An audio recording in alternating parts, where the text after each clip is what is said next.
Sa forex trading po mga kapatid, number one advantages po nito, ito po ay very accessible kasi dito po 24/5 po, no, yun pong market. Ibig sabihin from Monday to Friday po ay bukas po yung pong forex market, and therefore meron po kayong opportunity para makapag-trade and ah para po kumita sa atin pong pagti-trade, no. That is 24/5. Monday to Friday, 24 hours po, no, na bukas po ang market.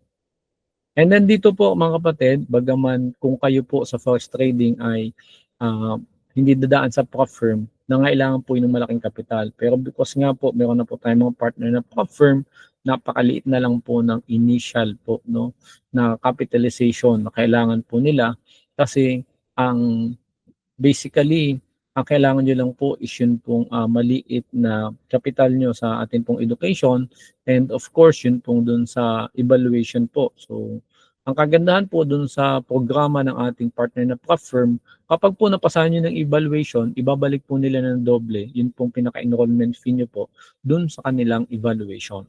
Okay? And then dito po sa forex trading mga kapatid ay napaka-liquid po ng market. Ibig sabihin, sabi ko nga po kanina ay napakadami pong nagte-trade. So about more than 7 trillion na po yung daily volume ng transaction sa forex market, and therefore mabilis na po na makapag-buy and sell. So almost every time na makakakita ka ng entry kung kailan gusto mong bumili ay mayroon kang mabibili.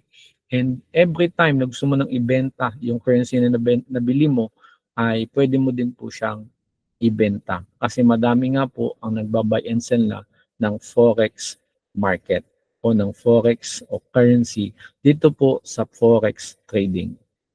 And then dito po again ay napakataas po ng potential ng profit, no?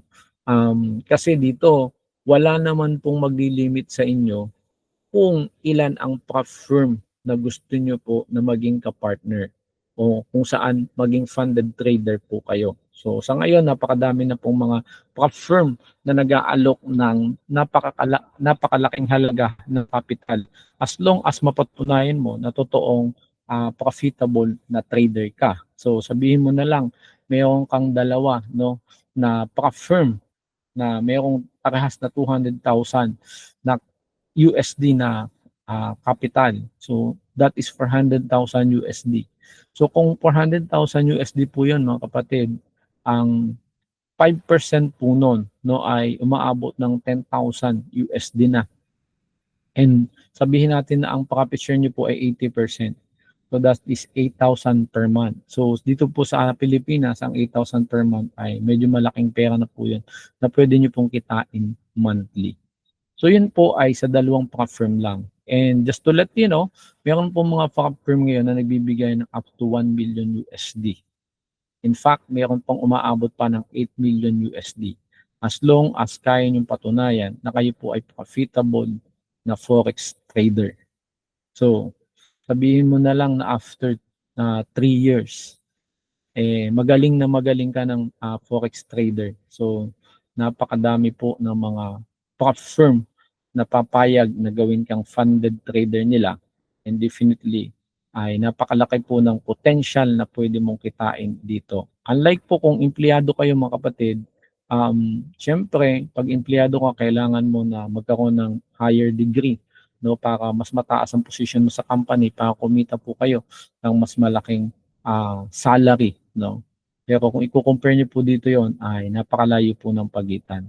Kaya mas mainam na kung ikaw ba na empleyado sa ngayon ay pilitin mo na din na makapag-aral ng forex trading, and pilitin mo na sa malapit na panahon ay maging funded trader ka din para mas malaki po ang pwede niyong kitain. Higit sa lahat ay magkaroon din po kayo ng mas maayos na panahon sa inyo pong mga buhay. Kasi dito po sa forex trading mga kapatid, no, ay napakalaki ng opportunity na magkaroon ka ng hindi lamang financial freedom kundi time freedom, no.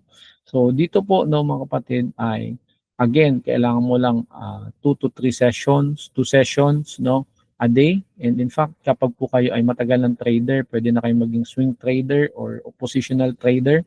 So yun po ay tumatagal sa akin po, tumatagal ang trade ko ng 2 to 3 weeks. So ibig sabihin sa looban ng 2 to 3 weeks, no, after po na entry po ako ng trade, wala na po akong ginagawa.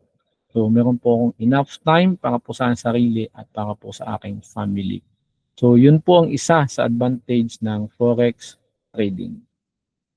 So dun po sa mga nagtatanong kung magkano yung talagang pwedeng kitain sa forex trading, si George Soros po, siya po yung may pinakamalaking naitala na kinita sa looban ng isang araw. That is 1 billion US dollar. So kung isipin natin mabuti, hindi po biro po iyon, no? So wala akong ibang alam na opportunities, no, na pwedeng kumita na ganyang kalaki sa looban ng isang araw.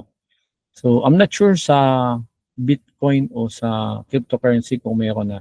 Pero dito po sa forex trading, ayan po yung nakatala na nagawa na profit sa looban ng isang araw.